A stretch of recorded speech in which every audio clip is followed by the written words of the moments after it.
1년 되었습니다. 작년 1월 15일 위임 예배식을 통해서 제가 동부교회 담임 목사로 위임되었습니다. 1년 동안 과연 이 교회를 어떤 방향으로 인도하시는 것이 주님의 뜻일까? 많은 분들이 궁금해하시고 저도 또한 그것을 위해서 계속 기도하고 있습니다. 사람마다 DNA라는 것이 있습니다. 유전인자죠.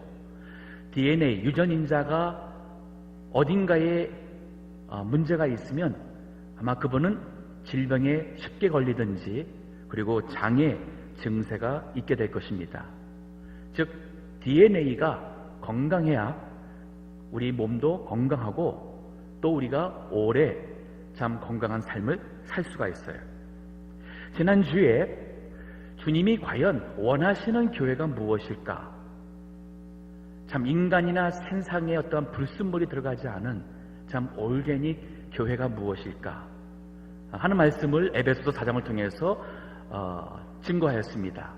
즉 그 에베소 4장에 나오는 교회라는 것은 참 주의 종이 성도들을 잘 양육하여서 온전케 하며 그 다음에는 봉사의 일을 하게 하며 더 나아가 그리스도의 몸을 세우라. 더 나아가서 각 성도들이 장성한 분량, 그리스도의 장성한 분량에까지 충만하게 나가는 것에 대한 말씀을 증거했습니다. 우리 교회가 올해 양육에 초점을 두고 말씀에 서야겠다는 그 말씀을 증거한 것입니다. 그런데 제가 오늘은 참 우리 교회를 향한 하나님의 뜻이 무엇인지 그 비전이랄까 미래의 지향적인 말씀보다는 과거를 돌아보는 말씀을 하고자 합니다. 그 이유는 뭐냐면 우리 동부교회에 DNA가 있습니다.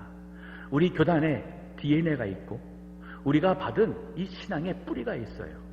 그 정신이 있고 그리고 그 가치관이 있습니다.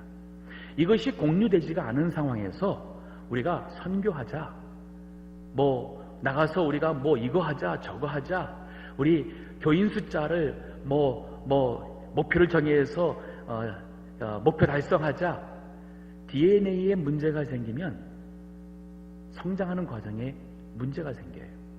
즉 왜 우리가 이 자리에 있는지, 동부장로교회가 지난 4년 5년 동안 이 하나님께서 참 이 교회를 통해서 해오신 주님의 그 우리 교회를 향한 우리의 신앙의 그 가치관, 고백이 무엇인지, 이게 바로 우리 모두가 다 동부교회의 믿음의 가족으로서 우리가 공유하는, we share, 우리가 공유하는 신앙의 가치관이 이게 하나가 되어야 돼요. 그래서 오늘은 제목이 옛적 길, 선한 길을 통해서 우리 모두가 다 이제 앞을 향하여 참 주님의 뜻을 순종함에 있어서 우리가 다 한 마음과 한 뜻과 한 생각으로 그리고 믿음의 가치관을 공유하며 나가고자 하는 그 뜻에서 오늘 이 말씀을 증거하겠습니다. 자, 오늘 본문의 말씀은 예레미야서입니다. 예레미야 선지자는 예수님 오시기 전 바벨로니아에 의해서 유다 나라가 멸망하는 바로 그 시대에 하나님의 선지자로 활동했습니다. 그가 하나님의 말씀을 선포했지만 결국은 유다 백성이 회개하지 않고 멸망을 당하고 포로를 가고 하는 그 슬픈 그 역사의 현장의 목격자가 바로 예레미야 선지자입니다. 오늘 본문의 말씀이 그런 면에서 이 시대에 있는 교회들에게 또 우리 교회에게 주시는 뜻이 있어요. 과연 지금 우리가 어디를 와 있고 우리가 과연 과거의 그 옛길에서, 옛적 길과 선한 길에서 우리가 멀어지지는 않았는지 돌아봐야 되는 것입니다. 자, 오늘 본문의 말씀이 두 가지 권면이 있어요. 하나는 그 옛적 길, 이 말은 뭐냐면 그 과거에 그 성도들이 올바른 믿음의 길을 갔던 모델을 얘기하는 것이고, 곧 선한 길이라는 것은 하나님이 원하셨던, 기대하셨던 그 길이 바로 선한 길이었어요. 옛적 과거 것이라서 다 좋다는 의미가 아니에요. 여기서 말하는 것은 하나님이 참 기대했던 선한 길이었는데 그것이 바로 과거에 그 믿음의 선조들이 갔던 그 길이라는 것입니다.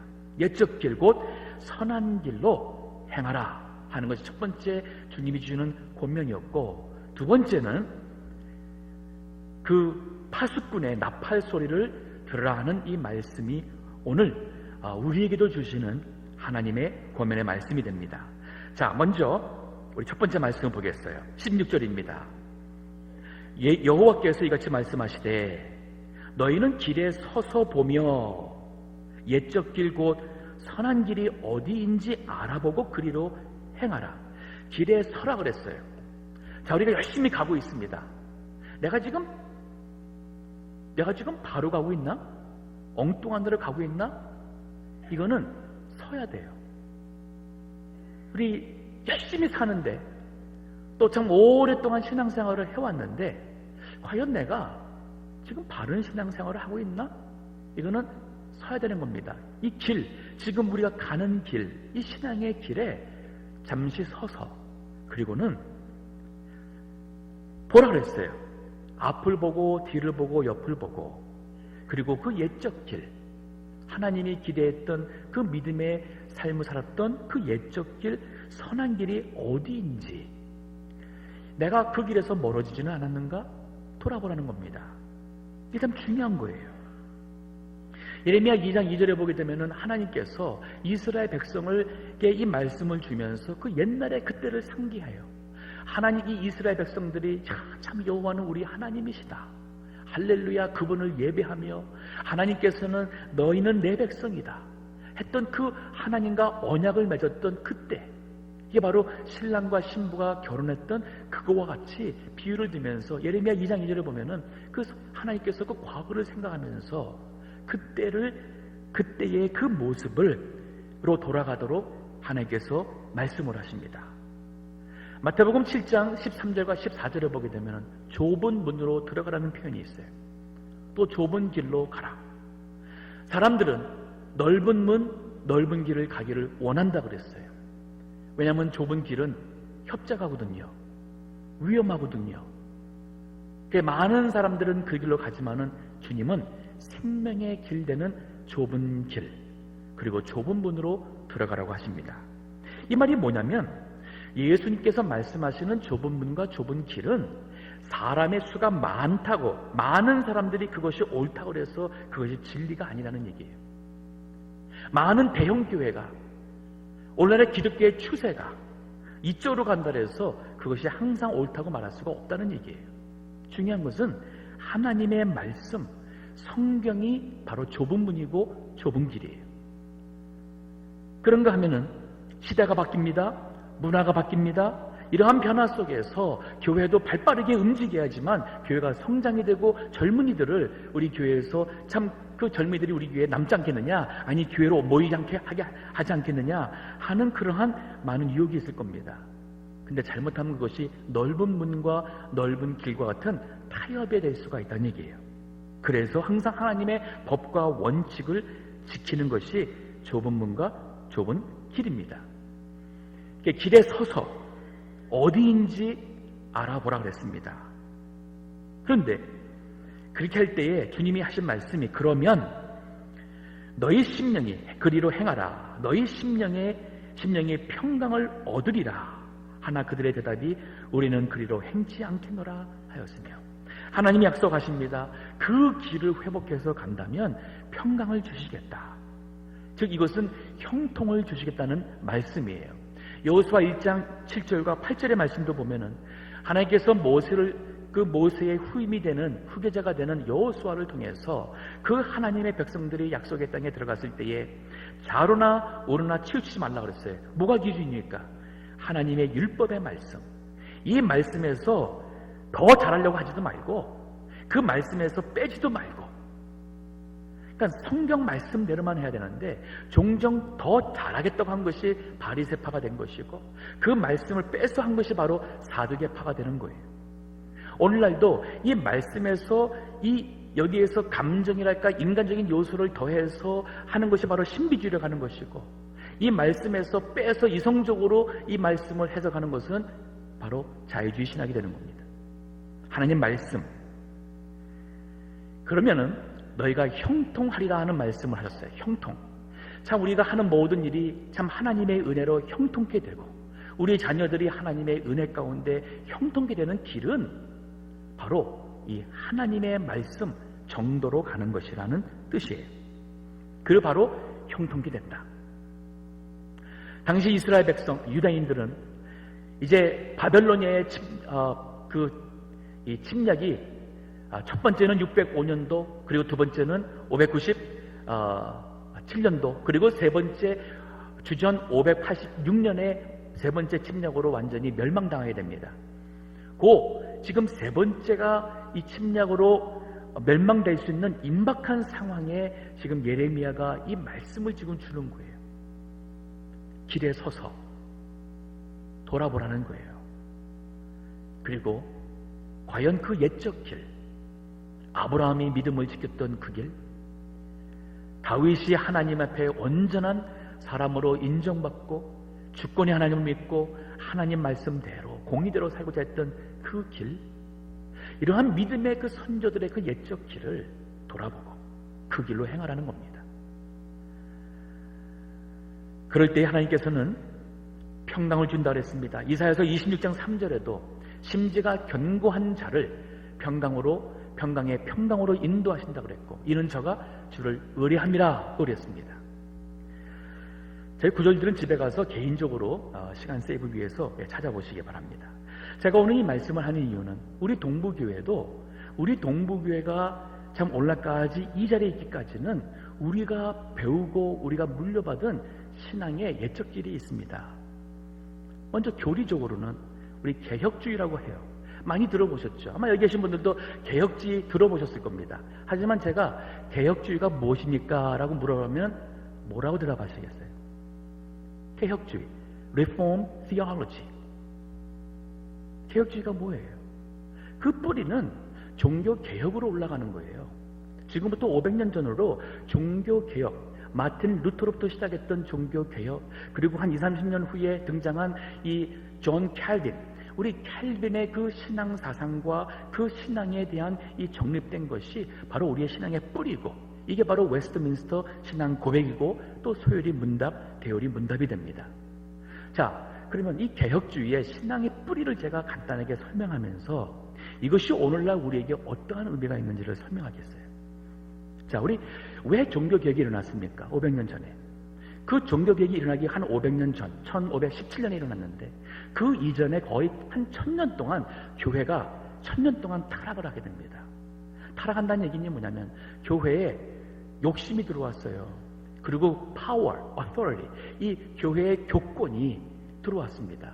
성직자들이, 이 clergy people, 성직자들이 그만 하나님의 말씀을 떠나서 명예와 돈과 그리고 이 파워를 누리고자 하는 그러한 교회에 타락이 들어왔습니다. 그래서 나온 것이 바로 뭐냐면 교권, 즉 교황, 포프, 이 교황의 이 교권이 성경 위에 올라가 버렸어요. 그러니까 성경보다 교황의 말이 더 위의 말입니다. 그래서 우리 천주교하고 우리 개신교하고 보면은 성경에 없지만은 천주교는 행하는 게 있습니다. 예를 들어서 연옥이라는 것 성경에 없습니다. 하지만 그것은 천주교에서, 그것은 천주교 교회 역사 속에서 교황청에서 그 가르친 교리이기 때문에 성경에 없어도 연옥이 있다고 믿어요. 천주교 신부들은 결혼을 안 합니다. 성경에 우리 성직자들이 결혼하지 말라는 그 말씀 없습니다. 이것 또한 한 5세기에 교황청에 의해서 시작이 된 관행입니다. 즉 뭐냐면 이 중세 때의 종교개혁이 일어나기 때까지 우리 기독교가 성경 말씀에 의해서 세워진 교회가 아닌 성경 말씀 더하기 인간 교황청의 권위가 돼버린 거예요. 그러다 보니까 각종 비리가 생겼습니다. 그 중에 결정타가 바로 뭐냐면 죄 용서를 받기 위해서 돈을 주고 속죄받는 속죄표를 사는 것이었어요. indulgence. 마틴 루터가 신학자로서, 신부로서 보니까 성경을 읽다 보니까 성경이 그게 아니구나. 해서 성경으로 돌아가야 된다고 그 종교, 우리 개혁주의 신앙의 그 첫 출발 단추는 성경으로 돌아가자. 오직 성경이 우리 신앙과 교회의 최고의 권위고 기초다. 이게 개혁주의예요. 성경 중심이 바로 개혁주의입니다. 자, 제가 아까도 신신학 얘기를 했습니다. 지난 200년 전에 이 자유주의 신학이 일어나기 시작했어요. 이게 바로 뭐냐면 성경의 권위를 봐더라도 이해가 안 가는 것이 있어요. 과학적으로 설명이 안 됩니다. 우리 이성 가진 사람이 볼 때에 진짜 그럴까? 하나님을 모르니까. 그러면서 진화론이 나옵니다. 우리가 원숭이에서 나왔다고 학교에서 가르치는데 성경은 진화론이 아니고 창조니까 성경 말씀은 그런 데서는 과학하고 어긋나니까 성경이 틀렸지. 그러면서 성경의 권위를 무시하고 이성적으로 성경을 파헤치고 이거는 성경에 있지만은 이거는 뭐 사실이 아닌 요나 얘기 그냥 어떤 신화에 있는 이야기지 그게 실제 있었던 것은 아니다. 이게 바로 자유주의 신학자들의 가르침이었고 그러한 교회들이 나오고 이것이 오늘날의 대세가 되어버렸어요. 실제로 미국에 있는 80% 이상이 자유주의 성향의 신학교입니다. 우리 성도님들은 그걸 모르시는 거예요. 오늘날 교회가 이렇게 많이 바뀌었어요. 개혁주의, 우리가 그 옛적 길 선한 길로 돌아간다는 것은 다시 한번 하나님의 말씀으로 돌아가자는 거예요. 그래서 우리 교회에서 성경을 읽으십시다 하는 겁니다. 그래서 제가 설교도 하나님 말씀을 가지고 강해 설교하는 것이고 우리 교회에서 어떻게 성도들에게 말씀을 통해서 믿음 생활을 하도록 하는 것이 이게 바로 우리 교회의 DNA예요. DNA. 우리의 신앙 정체입니다. 말씀 중심, 오직 성경. 자, 개혁주의에 말씀해 보니까 또 문제가 생겼어요. 그게 바로 뭐냐면 우리가 구원받는 죄 용서 받는 것이 의롭게 되는 것이 우리의 율법의 행위나 우리의 선행이나 내가 죄를 범했을 때에 신부가 고해성사하면은 confession이죠. 고해성사하면은 신부가 그 죄에 의해서 무슨 거를 하라, 무릎 꿇고 계단을 올라가라든지 어떤 좀 죄값을 치러 돈을 내라 이런 거에서 용서받는 게 아니라는 거예요.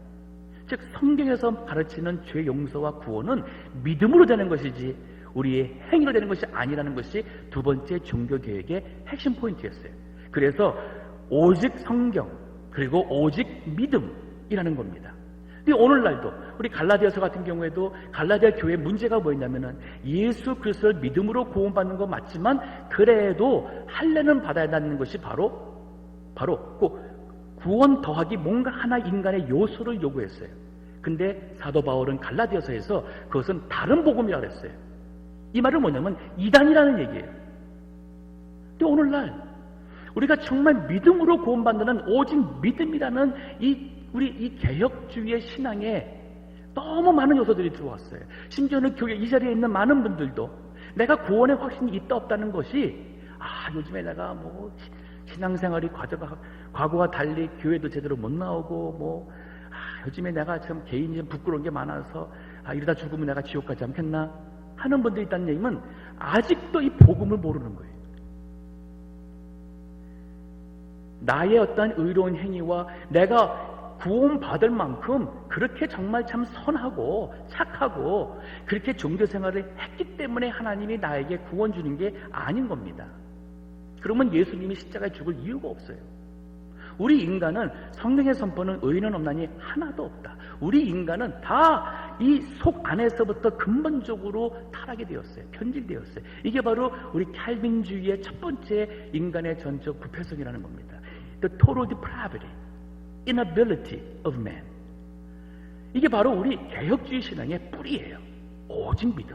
그래서 우리 앞에 주님 앞에 나갈 때는 믿음으로 나가고 신앙생활에서는 믿음으로 사는 것이지 우리가 하나님 앞에 계산하고 우리 하나님 앞에 내가 뭐를 했으니까 하나님 보상해 주겠다는 그런 보상 심리는 다 우리 복음 이 개혁주의에서 어긋나는 겁니다. 자, 옛적 이 개혁주의 또 세 번째 뭐냐면은 근데 이 오직 믿음에 하나님 편에서는 이게 거저주는 선물 은혜인 거예요. 그래서 오직 은혜, 오직 은혜, 솔라 그라치아. 즉 내가 한 것은 그저 이 죄인인 걸 알고 그저 하나님 앞에 믿음으로 참 천부여 의지 없어 주 앞에 나오면 하나님 앞에 나왔는데 왜 하나님이 그 은혜로 우리를 용서해 주시고 자녀 삼아 주시고 참 이렇게 참 하나님께서 우리에게 감당할 수 없는 복을 주시는지, 이게 우리가 헤아릴 수 없는 하나님의 은혜, 오직 은혜, 이게 바로 개혁주의 신앙이에요. 우리 신앙생활이 바로 이 오직 믿음으로, 그리고 나에게 주시는 하나님의 그 오직 은혜 가운데 감사하며 살아야 됩니다. 찬송할 때도 그 은혜가 감사하는 것이에요. 헌금 드릴 때도 은혜가 감사해서 헌금 드리는 겁니다. 교회 봉사할 때도 내가 좋아해서 하는 것이고 잘해서 하는 것이고 사람들이 인정해 주니까 하는 게 아니에요. 주님의 은혜가 감사해서 봉사하는 거예요. 직분 받은 것이 명예직도 아니고 권세직도 아닙니다. 내가 무엇이 간데 이렇게 귀한 직분을 주셨는지 오히려 더 두렵고 떨리는 마음에서 그 은혜가 감사해서 직분에 충성하는 것이, 이게 바로 우리 교회의 개혁주의 신앙의 DNA, 유전자예요. 그러니까 이 교리적으로 우리가 분명히 알 때에 우리의 신앙과 우리 교회의 정체성이 정리가 됩니다. 자, 그런가 하면은 오직 그리스도입니다. 오직 그리스도입니다. 솔라 크리스토스, 오직 그리스도. 그리고 더 나아가서는 오직 하나님께 영광. 이게 바로 우리 개혁주의 신앙이고 또 우리 칼빈주의의 신앙이라는 겁니다. 근데 우리에 항상 보수라는 단어가 들어가요. 저는 그게 좋은 의미지만은 또 그거를 부정적으로 쓰는 사람들이 있어요. 저는 이러한 각도에서 500년 전의 종교 개혁을 통해서 교회가 교회로서 말씀으로 다시 회복이 되고 복음이 다시 한번 말씀에서 다시 회복이 되고 그래서 복음이 선포했다면은 500년 전 신앙이 보수고 그래서 그것이 근본이라 한다면은 저는 그것에서는 부끄럽지 않아요. 근데 많은 사람들이 보수하게 되면은 생각이 딱 멈춰버린 사람들, 자기만 옳다고 하는 사람들, 제가 지금 우리 얘기하는 이 우리 교회가 우리가 공감대 할 수 있는, 또 우리 모두가 다 하나로서 우리 동부교회의 정체성을 가지고 여기에서 우리 주님의 일에 순종해 나가는 이익을 할 때에 이게 제가 우리 동부교회 얘기를 하는 것이 아닙니다. 우리가 물려받은 이 개혁주의의 신앙의 뿌리예요. 이게 500년 전으로 거슬러 가고 그러면 종교개혁 이전에는 없었느냐? 그게 아니었어요. 종교 타락이 했던 중세 세기 이전에 초대교회에서부터 중세 시작이 되면서 타락이 되기까지 이 상 어거스틴이라고 들어보셨죠? 어거스틴 같은 경우나 이 바울 같은 경우나 그 신학이 교리가 같아요. 즉 원래 이것이 성경적인 것이고 초대교회의 바른 신앙이었습니다. 그러나 중세시대 때, 또 during the Middle Age, 우리가 이것을 잃어버렸어요. 그리고 종교개혁이 다시 이것을 회복했고 오늘날까지 우리는 이 개혁주의 신앙을 가지고 오는 것입니다. 여기서 중요한 것이 바로 오늘날 지금 우리가 주의할 것이 바로 인본주의 신앙이에요. 많은 경우에 많은 교회들과 신앙인들이 인본주의로 바뀌어버렸어요. 우리 개혁주의는 철두철미한 하나님 중심 신본주의입니다. God-centered. 우리 인본주의 아니에요. 휴머니즘이 아닙니다.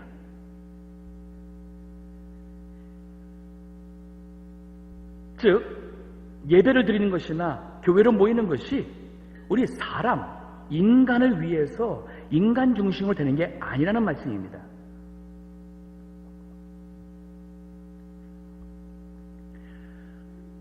저희 교회에서 전통적인 예배를 드립니다.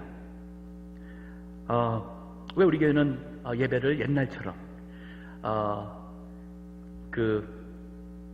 우리 남북이 갈라지기 전에 일제시대 때 평양에서 상정형 교회에서 청년 신앙을 하시다가 저희 교회에 오신 분이 계셨는데 연세가 100세신데 그 당시에 예배드릴 그 주기철 목사님 또 조만식 장로님 계시던 그 시대에 그 예배 생각이 나서 너무 감동했다고 그러세요. 그만큼 아마 저희 교회 예배가 많이 안 바뀐 것 같습니다.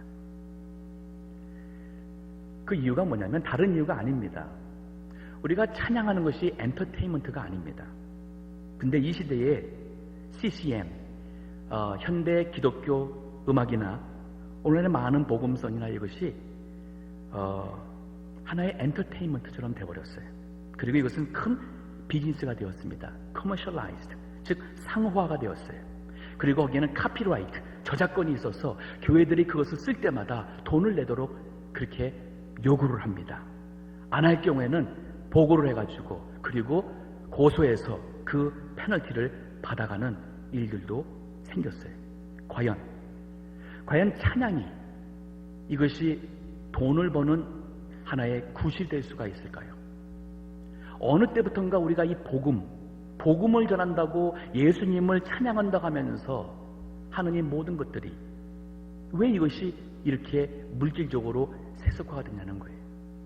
심지어는 이 CCM 우리 그룹이나 우리 크리스찬 우리 뮤지션들도 한번 곡이 히트가 되게 되면은 돈방석에 앉게 돼요.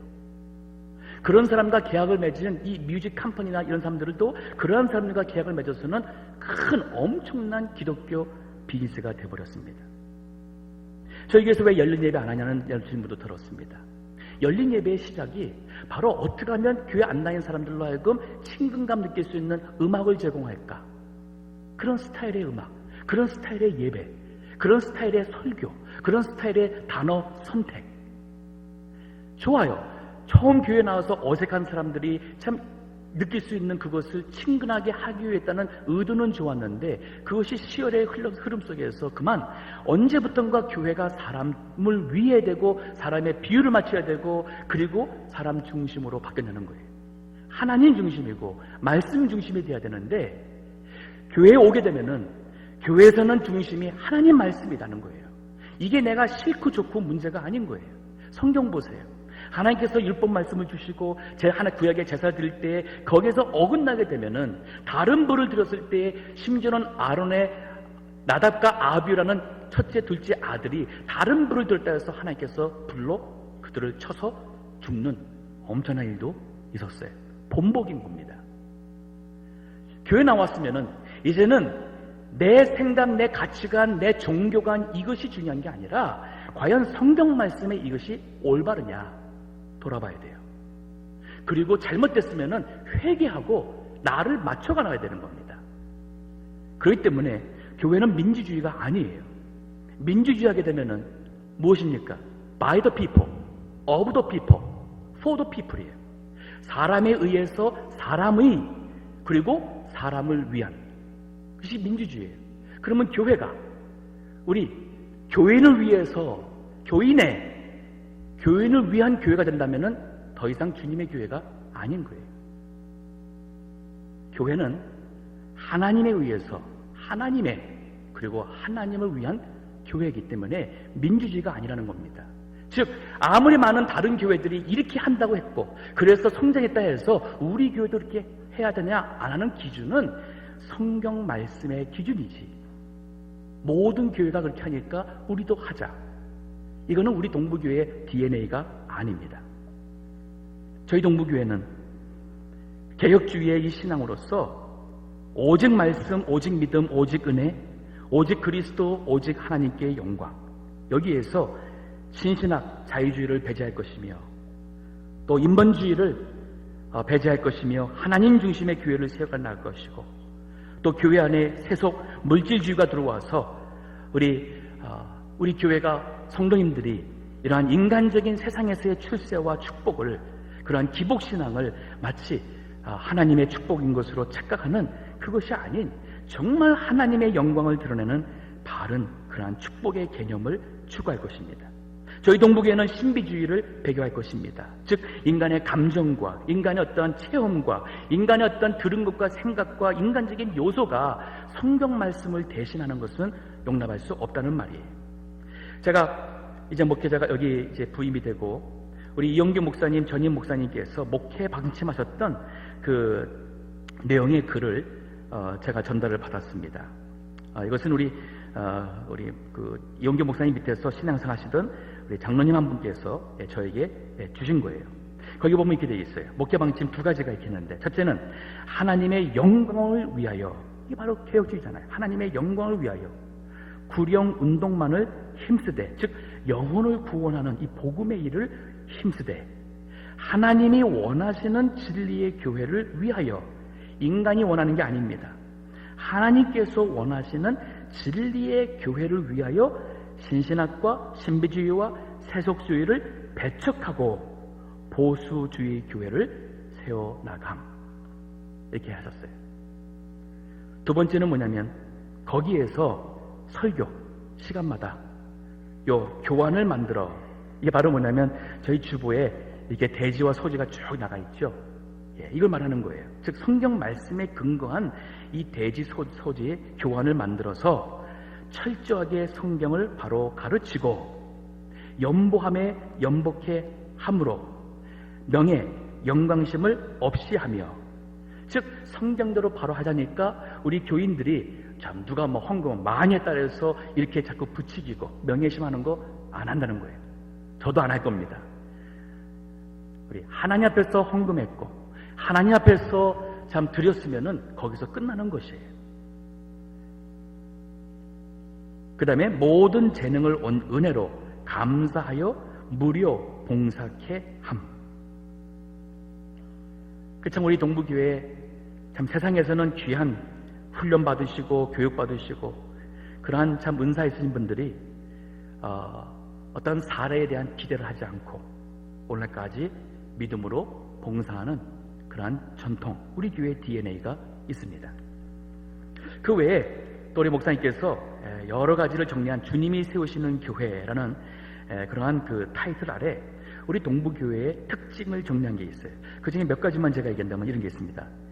세속주의를 떠나서 진리를 세워나감, 또 신신학을 배척하고 보수주의로 행함, 또 주일을 하나님의 날로 거룩하게 지킴, 또 열린 예배와 복음 성가를 하지 않음, 또 성경을 조직적으로 강해함, 헌금은 자원하여 예배 전 연보교회 함. 교회는 하나님이 통치하시는 왕국임, 즉 사람이 통치하는 것이 아니라는 거죠. 하나님이 통치하시는 왕국, 하나님 나라임. 추도 예배를 안 하고 구습을 쫓지 않음. 성경에서 우상 숭배하지 말라고 그랬으니까. 비록 우리 한국에서는 조상에게 제사하는 일들이 있어서 그 구습이 남아가지고 이게 효도라고 하겠지만은 사실 그 제사는 우리 조상 신들에게 드렸던 우리 과거의 미신의 행위예요. 이게 우리가 받은 신앙의 뿌리입니다. 우리는 이거를 지켜나갑니다. 우리 동부교회 성도들은 이제 말씀에서 새로워져야 돼요. 버릴 것은 버리고 새롭게 참 살 것은 새롭게 하고, 또 이런 게 있습니다. 근검절약하고 믿는 일에 전신전략함. 즉 세상에서 하나님이 물질의 복을 줬다 해서 내 자신이 그거로 사치하고 과시하고 하는 신앙보다는 우리는 하나님이 주신 것 근검절약하고 믿는 일에 오히려 열심히 전심전력하자. 저희 동부교회 앞으로 우리가 무엇을 할 것인가, 또 하나님께서 참 우리 교회를 향한 비전이 무엇인가 생각하기 전에 먼저 우리가 하나가 돼야 돼요. 우리가 갖고 있는 공감대, 목사인 저나 우리 모든 장로님이나 권사님이나 집사님이나 우리 모든 성도님들이 다 우리 동부교회 하게 되면은 우리 동부교회는 개혁주의 신앙의 이 뿌리, 교리의 뿌리를 두고 거기에서 우리는 보수적인 신앙생활을 한다. 예배를 드려도 우리는 정말 하나님 앞에 경건한 하나님이 기뻐하시는 그런 예배를 드린다. 그래서 우리 이 예배가 우리 부모님과 할아버지 세대도 또 우리 다음 자녀 세대, 우리 대대로 우리 세대가 흘러도 같이 예배할 수 있는 이 코드가 있어야 하잖아요. 이 공통 믿음의 코드가 있어야 하지 않습니까? 이 찬송가 부르면은 그게 가능해지는 거예요.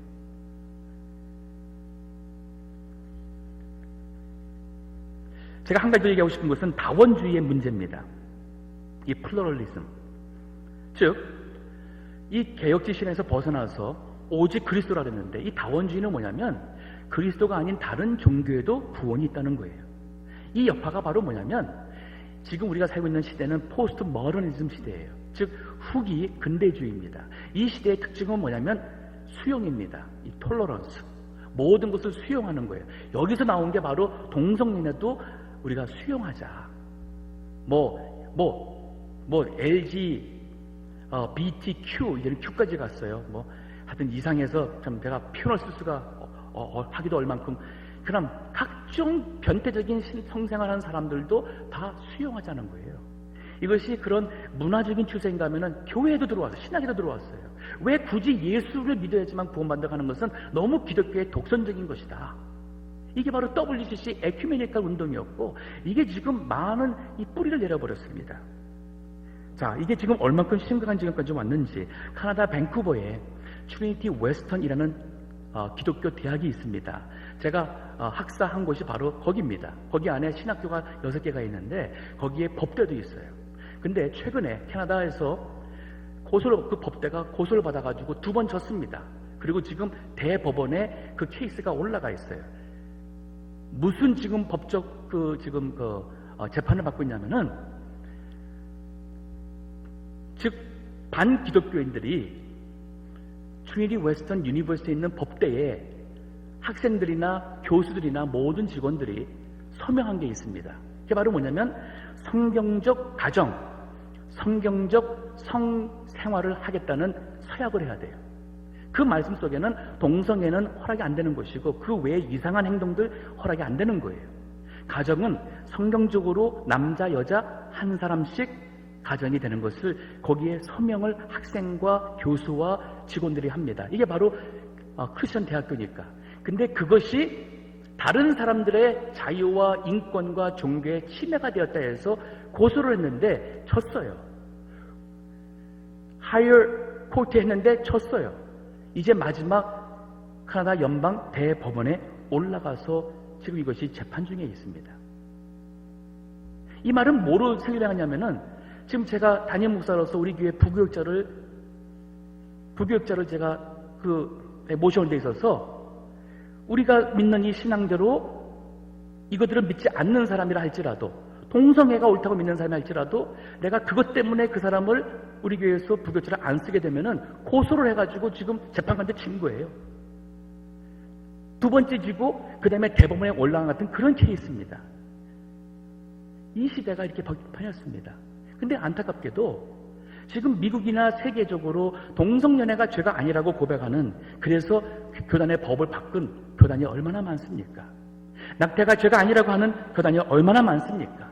성경책이 하나님의 말씀이다 라고 고백하지 않는 그러한 신학교와 교회들이 얼마나 많습니까?